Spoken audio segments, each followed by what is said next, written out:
What kinds of solutions can we actually prepare? Well, the most common involve using a liquid as the solvent. And so I have water here. And we can add some pickling salt to it.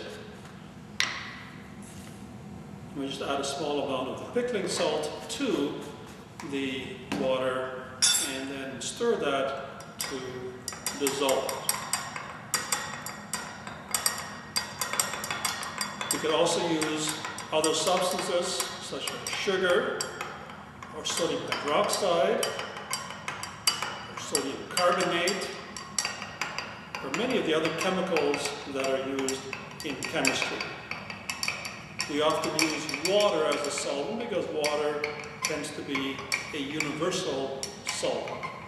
So here we have then a solid dissolved in a liquid. The liquid is the solvent, the solid, the solute. We can also dissolve a liquid in a liquid. And again, we can use the methanol that we used earlier, and I've put a little bit in a bottle, so we can add a little bit of methanol to the water. And as we stir that, we see that the methanol completely dissolves to form a homogeneous solution.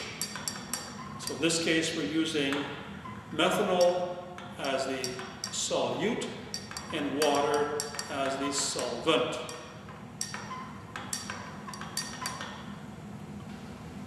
A third type of solution involves a gas dissolved in a liquid. And here I've taken some fresh tap water, and this is tap water that's been standing for a while.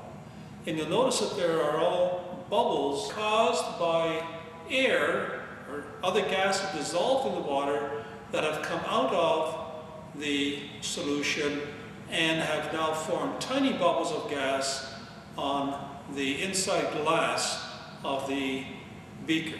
If I just rub my finger along there,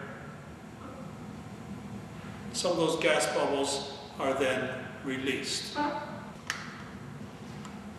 The fact that gas is dissolving water is extremely important for aquatic life.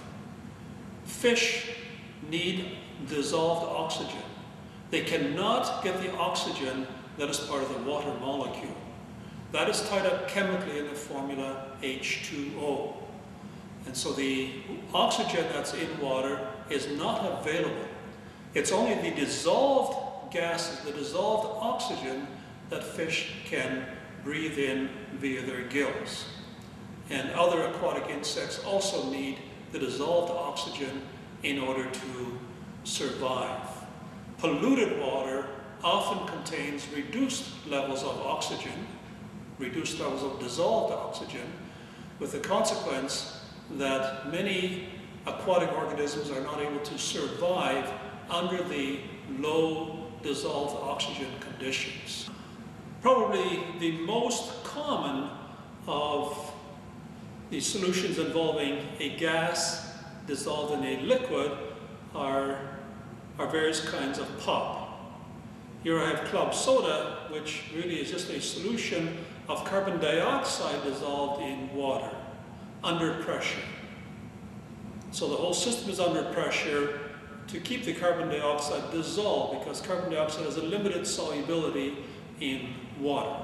So here we have then a gas dissolved in a liquid, giving us a rather desirable drink. Here is a container containing a gas dissolved in another gas. And you say, I don't see anything. Well, the bottle itself is filled with air, of course. And air is actually a mixture of gases. We have oxygen, about 21%, nitrogen, about 78%, some argon, around 1%, and there's also a small amount of carbon dioxide, about 0.038%. The gases are equally mixed, and therefore they also form a homogeneous solution. We often don't think of gases as being a solution, and yet they are mixed together in a homogeneous fashion. And so we have then a gas dissolved in a gas. We can also have metals dissolved in metals. And my ring is an example of that. My ring is an alloy of gold and copper. The two are melted together, which then makes it a liquid solution, and then allowed to cool. And the copper in the gold is then mixed uniformly through the gold, forming then a solid solution. Many of our alloys are solid solutions. Things like solder for joining copper pipes for plumbing. Alloys such as stainless steel.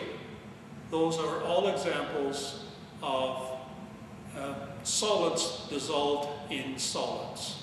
Of course, the only way to get them really in solution is to melt them down so that they can then form a homogeneous liquid, and as it cools, it then forms a homogeneous solid.